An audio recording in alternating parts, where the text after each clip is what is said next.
Catus, Maximus here. I don't get many Knipex tools just because, I mean, they're a great tool brand. They are very well respected. I do have some of their wrench pliers, and that's really what they're known for, is their pliers, even though they make a vast array of tools.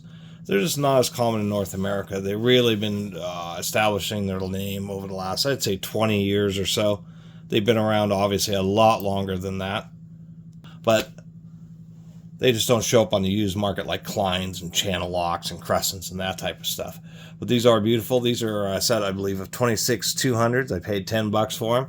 Made in Germany. I do kind of like this smoothed outside. And they do have a nice touch where they curve it just a little bit. These are pretty well, I wouldn't say pretty well. They're reasonably used. What does that say? Oh, I never realized that. That says Mac Tools. Huh. I didn't even see that before. So the Mac Tools, the Knipex pliers sold on the Mac Tools truck actually has Mac Tools laser etched onto the Knipex tool. I've never actually seen that before. I take that back. The only other time I've seen that is I have some an adjustable wrench that is a blue point adjustable wrench, but on one side it says Snap-on Tools, and then on the opposite side it says Blue Point. That's the only other time I've actually seen two different tool company names on a single tool. So I'm just discovering that now in the video and realizing I'm going to change my description a little bit.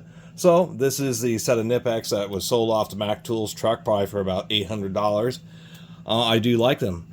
The rivet is broken in, a little bit of play. Come on now, camera. I don't wonder if... There we go. See? A little bit of wobble, but it's not that bad. Good quality steel, because we can see that the teeth are still in really nice shape. Just have very little damage, and they're just using a standard crosshatch, which is a good design. I have an old set of Kleins. I always forgot that it was Klein and Sons when they started out, and they had a angled hatch. I don't think it really makes much of a difference. I kind of like how the Knipex is a little bit deeper. And I think they're appropriately designed for big, good quality tool steel, that they just have enough material that, you know, this structure here and the rivet's way stronger than what the tips are going to be, and you're going to end up bending or breaking the tips. You know, Harbor Freight has come out with these. I think these are the 8-inch versions. So Harbor Freight came out with their straight needle nose. These have cutters in them, and it seems half a needle nose have cutters, half of them don't. These Icons don't, but they're like a Snap-on knockoff. They have like really extra thick tips. Even if we compare to this Knipex, we can see there's quite a bit of meat, and that's why Harbor Freight ended up doing these little chamfers right there. If we look at the texturing, they're actually a double hatch or a diamond pattern, which works really well when they're new, but the little peaks on the diamonds can tend to want to wear out just a little bit easier than just having straight across lines like these Knipexes. You know, and I like comparing the old school tools. Here's an old set of vanadium steel Craftsmans. These do have cutters here.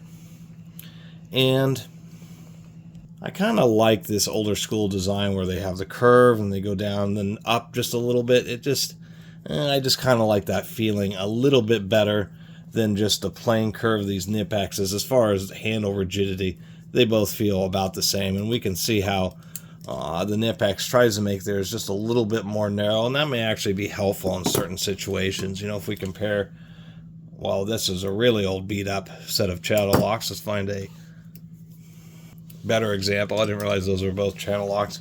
I have like a new set of vintage channel locks. Definitely hard to find. So channel locks are definitely heavy duty, as we can see that their rivet is really surprisingly oversized, particularly considering that they are just needle nose pliers. There's just not really much of a reason to have a rivet and structure quite this heavy duty. But channel locks of the era, I mean, there is a reason that their tools built up a brand, because they were definitely pretty good. I will say that we do have a larger area here for cutting stuff. Just makes it a little bit simpler and easier rather than having to hit such a small target like this. And these kind of exemplify, these are almost brand new. But even on the old channel locks, they use a diamond pattern. And you can see here where these have been used. And the diamonds just get kind of flattened out pretty easily, especially when a lot of times you're using needle nose to manipulate springs. I've used needle nose so many times to try to deal with springs. And springs are extremely hard steel, and so once again, I'll give credit to having the straight across. They're just going to be a little bit more durable. The Knipex doesn't have the absolute finest tip. These channel locks actually have an extraordinarily fine tip for 8-inch pliers. And even if we compare to, say, the last of the, I don't know if they're still made in America, but I'll say the first generation of the blue handle channel lock needle nose, these actually do not have cutters in them. These are the 3017s, and so these are just a little bit more modern, and we can see that channel lock is still addicted to using the diamond pattern, and it's pretty smooth, already pretty rough, worn on a set of pliers that look like they're essentially brand new. But I do kind of like these, although interestingly they went with a smaller rivet. Well, relatively smaller than, where is it? The rivet's smaller than they used to be, but it's still a bit larger than what we have on the Knipex here. And they have some pretty thick arms. If we compare here, these, I guess, would be really considered heavy-duty, really heavy-duty needle nose pliers. As far as exactly how much force it would take to, you know, crush these handles, or, you know, that would take some real testing. And I know the Knipexes are great, but I just don't know if they're quite as heavy duty as some channel lock 3017s. Just to be, you know, honest with you, that's the point of this whole channel, is it is just one person's opinion, but one person who has has seen a lot of tools and has a lot to compare to. So anyway, my first set of Knipex needle nose pliers. I do like that they do have an elegant design, and I like knowing that they have a good pedigree. I just think it's kind of hilarious that, you know, I wonder if there are other brands that are doing this with Knipex tools, or if it's exclusively Mac.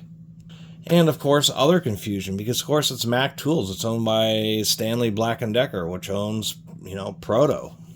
And then Proto obviously makes pliers, so, and I know Mac Tools made pliers, or at least I thought they did in-house for a long time.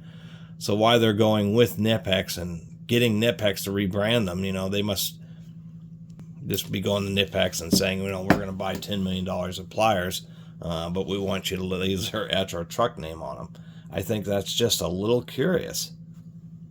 And I wonder if that's something that Knipex does, and if there are other instances where Knipex tools have been rebranded as another tool manufacturer's logo on them, like these do. Anyway, really appreciate you watching my long babbling videos. See you next time.